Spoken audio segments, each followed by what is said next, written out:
നമസ്കാരം. നമ്മുടെ തുറമുഖ വിജയത്തിൻ്റെ ഇപ്പോൾ പൂർത്തിയാകുമ്പോൾ നമ്മൾ പലരെയും മറക്കും, പിന്നിട്ട വഴികളും മറക്കും. അങ്ങനെ മറക്കാൻ സെയിലിംഗ് കമൻട്രിക്ക് കഴിയില്ല. പ്രഗത്ഭരായ ചില പോരാളികളെ വീണ്ടും പരിചയപ്പെടുത്തുകയാണ്. ഇന്നത്തെ സെയിലിംഗ് കമൻട്രി ആരംഭിക്കുന്നു.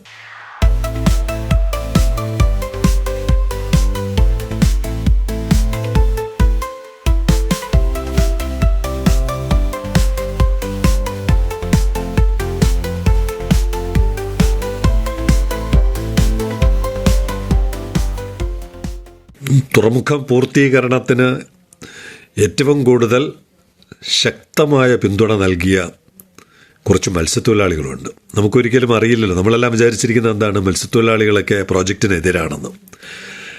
ലോകത്തെക്കുറിച്ച്, രാജ്യത്തെക്കുറിച്ച്, സാമൂഹ്യ വ്യവസ്ഥിതിയെക്കുറിച്ച്, തങ്ങളുടെ പരിസ്ഥിതിയെക്കുറിച്ചൊക്കെ നല്ല ബോധമുള്ള മത്സ്യത്തൊഴിലാളികൾ ഒരു കാലത്തും എതിരായിരുന്നില്ല. ചില സന്ദർഭങ്ങളിൽ അവരെ തെറ്റിദ്ധരിപ്പിച്ച് പൂട്ടിനെതിരെ സമരം ചെയ്തു എന്നുള്ളത് സത്യമാണ്. അപ്പോഴും തുറമുഖത്തിന് വേണ്ടി ശക്തമായി നിലകൊണ്ട, പ്രത്യേകിച്ച് ഒരു ഗ്രാമത്തിൽ നിന്ന്, മരിയനാട് എന്ന് പറയുന്ന നമ്മുടെ കഴക്കൂട്ടത്തിൻ്റെ പടിഞ്ഞാറുള്ള കഠിനംകുളം പഞ്ചായത്തിൽപ്പെടുന്ന മരിയനാട് എന്ന് പറയുന്ന ഗ്രാമം, അതൊരു വലിയ നവോത്ഥാന പ്രായോഗിക പരിശീലനം കിട്ടിയ ഒരു ഗ്രാമമാണത്. അവിടെ നിന്ന് വന്ന സേവ്യർ കുലാസ് എന്ന് പറയുന്ന മിടുക്കനായ ഒരു മത്സ്യത്തൊഴിലാളിയുണ്ട്. അദ്ദേഹത്തിൻ്റെ നേതൃത്വത്തിൽ അവിടെ നിന്നൊരു ടീം വരാറുണ്ട്. തുറമുഖവുമായി ബന്ധപ്പെട്ട സമരങ്ങളിലൊക്കെ ശക്തമായ പിന്തുണ എന്ന് പറഞ്ഞാൽ മത്സ്യത്തൊഴിലാളികളെതിരാണ്, അവർ കുടിയൊഴിപ്പിക്കപ്പെടും, അവർക്ക് ഈ പ്രോജക്റ്റ് എതിരാണ് എന്നൊക്കെ പറയുമ്പോൾ ഞങ്ങൾ സ്നേഹത്തോടെ വിളിക്കുന്ന സേവ്യറേട്ടനെയാണ് മുന്നിൽ നിർത്തുന്നത്. ബാക്കി അദ്ദേഹം മറുപടി കൊടുക്കും. അങ്ങനെ മത്സ്യത്തൊഴിലാളികൾക്കും കൂടി പ്രയോജനം ചെയ്യുന്ന ഒരു പദ്ധതിയാണിതെന്നും അതിനുവേണ്ടി ജനങ്ങൾ മുന്നിട്ടിറങ്ങണമെന്നും അവരെ സാക്ഷി നിർത്തിക്കൊണ്ട് അദ്ദേഹവും അദ്ദേഹത്തിൻ്റെ കൂടെ ആ ഗ്രാമത്തിൽ നിന്ന്, നമ്മളൊരു കാര്യം പ്രത്യേകം മനസ്സിലാക്കേണ്ടത്, നമുക്കിപ്പോൾ ഫസ്റ്റ് ഫേസ്, സെക്കൻഡ് ഫേസ് എന്നൊക്കെ പറയുന്ന ഘട്ടത്തിലോട്ട് കടക്കുമ്പോൾ ഇവരെ പോലുള്ളവർ സ്വന്തം പോക്കറ്റിൽ നിന്ന് പൈസ എടുത്തിട്ടാണ് ബസ്സിൽ കയറി, അവർ ബസ്സിലാണ് വരുന്നത് എപ്പോഴും, പെരുമാതുറ ബസ്സിൽ കയറി തമ്പാനൂർ വന്നിറങ്ങി അവിടെ നിന്നൊരു ഓട്ടോ പിടിച്ച് സെക്രട്ടേറിയറ്റിൻ്റെ മുമ്പിലെ സമരത്തിൽ വന്നതിന് എങ്ങനെയാണ് കേരള സമൂഹം അവരോട് കോമ്പൻസേറ്റ് ചെയ്യാൻ പോകുന്നത്? ഇങ്ങനെ നിരവധി പേരുണ്ട്. അവരുടെ ജീവത്യാഗമാണ് ഈ പ്രൊജക്റ്റ്. അങ്ങനെയുള്ള ആ കഥ, കഴിഞ്ഞ 30 വർഷത്തെ കഥ ശ്രീ സേവ്യർ കുലാസ്, അവരുടെ എല്ലാം വക്താവായ ശ്രീ സേവ്യർ കുലാസ് ഇവിടെ വ്യക്തമാക്കുകയാണ്. ഞാൻ സേവ്യർ കുലാസ്, ഒരു മത്സ്യത്തൊഴിലാളി. പക്ഷേ കുറേ കാലം മത്സ്യബന്ധനം നടത്തി വന്നപ്പോൾ ഒന്ന് ഷിപ്പിൽ ജോലി കിട്ടിയാൽ കൊള്ളാമെന്ന് തോന്നി ഞാനൊരു ശ്രമമൊക്കെ നടത്തി. അതിനുവേണ്ടി ബോംബെയിലൊക്കെ പോകേണ്ടി വന്നു, ഒരുപാട് യാത്രകൾ ചെയ്യേണ്ടി വന്നു.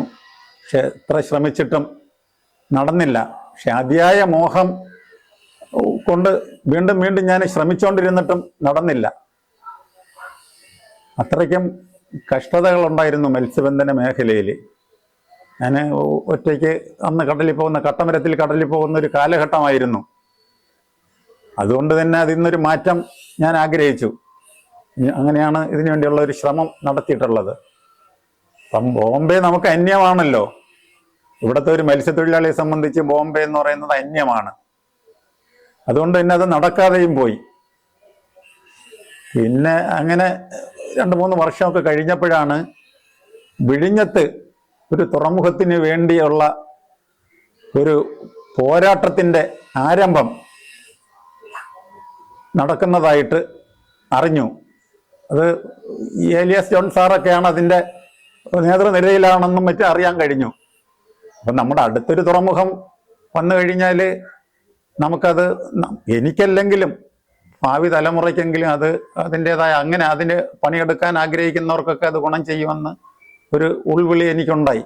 അപ്പം ആ പോരാട്ടത്തിൽ പങ്കെടുക്കണമെന്ന് മനസ്സിൽ തട്ടി തന്നെ എനിക്ക് താല്പര്യമുണ്ടായി. അങ്ങനെ ഞാൻ ആ സമരത്തിൽ വളരെ പിന്നെന്താ പറയുക, ഈ നല്ല സമരമുറകളായിരുന്നു. ഏലിയാസ് ജോൺ സാർ പ്രതീകാത്മകമായ സമരമുറകളായിരുന്നു. വലിയ ജനക്കൂട്ടമില്ലെങ്കിലും പങ്കെടുക്കാൻ സാധ്യമായവരെയൊക്കെ വെച്ച് നല്ല പ്രതീകാത്മകമായ പല സമരമുറകളും അവിടെ നടത്തുകയുണ്ടായി. അത് തന്നെ ലോക ശ്രദ്ധയാകർഷിക്കുകയും ചെയ്തു. അതിൽ പ്രധാനപ്പെട്ടതാണ് നമ്മൾ തിരുവനന്തപുരം മുതൽ കൊല്ലം വരെ പിന്നെ ബോട്ടുകൾ, വള്ളങ്ങളുടെ, നാടൻ വള്ളങ്ങളുടെ ഒരു ചങ്ങല സൃഷ്ടിച്ചുകൊണ്ട് പിന്നെ ഒരു സമരം കടലിൽ, അത് നമ്മളെ തെക്കൻ കേരളത്തിലെ പിന്നെ മത്സ്യത്തൊഴിലാളികളുടെ ഈ വിഷയത്തോട് ഉള്ള ഒരു എന്താ പറയുക, ഒരു ശക്തി തെളിയിക്കുന്നതിൻ്റെ കൂടെ ഭാഗമായിരുന്നു അത്. ഞാൻ ആ സമരത്തെപ്പറ്റി പ്രചരണം നടത്തുവാനായിട്ട് ഞാൻ അഞ്ചുതെങ്ങ് പഞ്ചായത്ത് ഹാളിൽ അന്ന് മുഖ്യ വിഷയം അവതാരകനായി മാറി.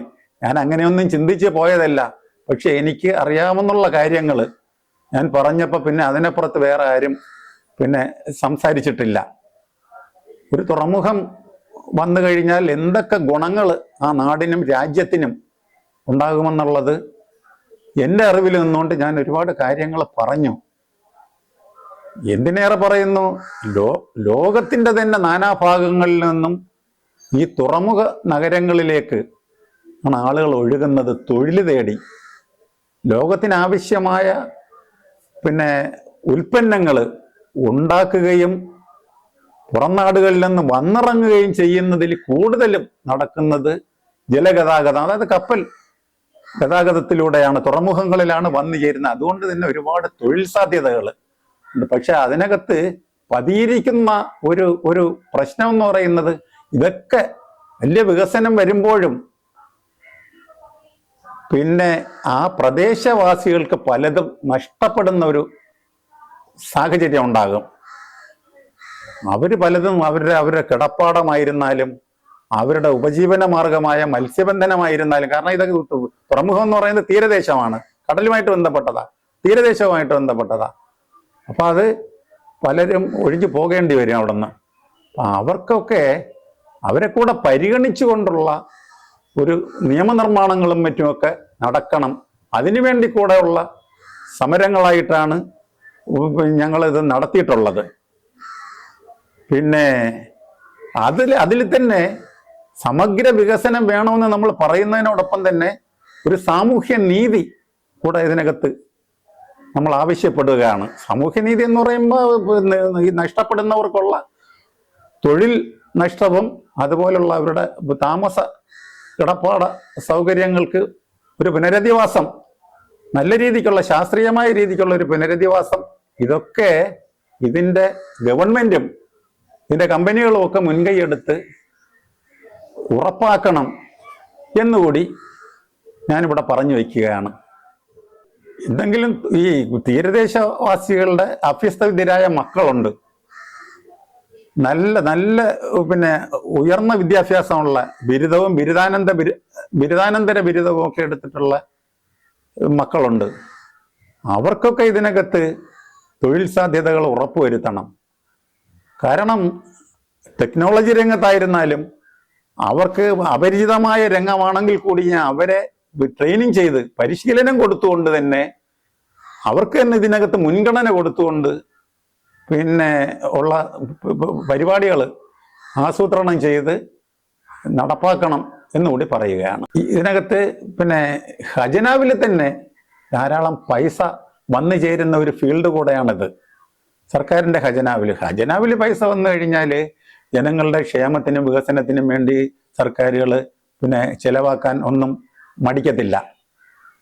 വൈദ്യുതി ആയാലും അതുപോലെ തന്നെ ആരോഗ്യരംഗത്തും വിദ്യാഭ്യാസ രംഗത്തും മറ്റ് റോഡ് വികസന രംഗത്തും എല്ലാ രംഗത്തും സമസ്ത മേഖലകളിലും വികസനത്തിൻ്റെ ഒരു വേലിയേറ്റം തന്നെയായിരിക്കും. കാരണം എന്താ, അത്രയ്ക്കും പൈസ വന്നു ചേരുന്ന, ഖജനാവിൽ പൈസ വന്നു ചേരുന്ന ഒരു പിന്നെ രംഗമാണ് ഈ ജലഗതാഗതത്തിലൂടെ ഉള്ള അല്ലെങ്കിൽ തുറമുഖങ്ങളിലൂടെയുള്ള പിന്നെ ചരക്ക് നീക്കത്തിലൂടെയുള്ള വരുമാനം സർക്കാരിന് വന്നു ചേരുന്നത്. അതുകൊണ്ട് തന്നെ നമ്മുടെ രാജ്യം മറ്റ് സമ്പന്ന രാജ്യങ്ങളെ പോലെ കിടപിടിക്കുന്ന ഒരു സ്ഥിതിവിശേഷം ആണ് നമ്മൾ ഇതിൻ്റെ പിന്നിൽ കാണുന്നത്.